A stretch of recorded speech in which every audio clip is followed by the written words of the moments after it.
Saxy because of her exhaust. Oh, I know. Oh.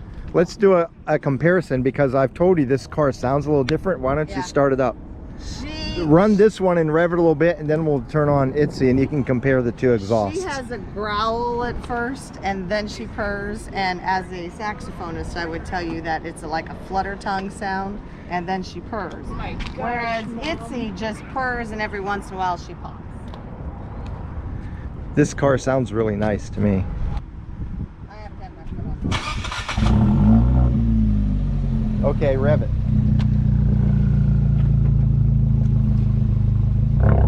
Rev it.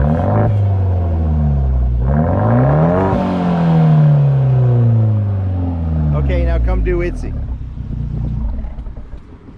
It just sounds good. I like that sound. It definitely sounds better than Itsy does, even though Itsy sounds good. That car is like, if I can put that exhaust on Itsy, I'm doing it. Itsy probably misses me since I haven't driven her enough. Okay, and then here is Itsy. Put it in. Okay, rev it.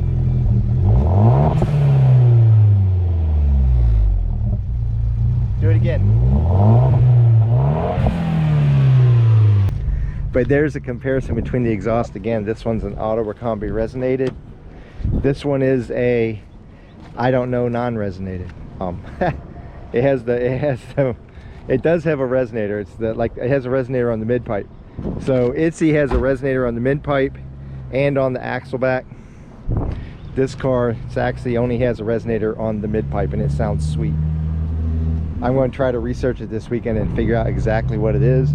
The only aftermarket pipes I know of that come with black tips are from Madness, but again, you can buy tips and put them on, so I don't really know if this is a Madness exhaust or not.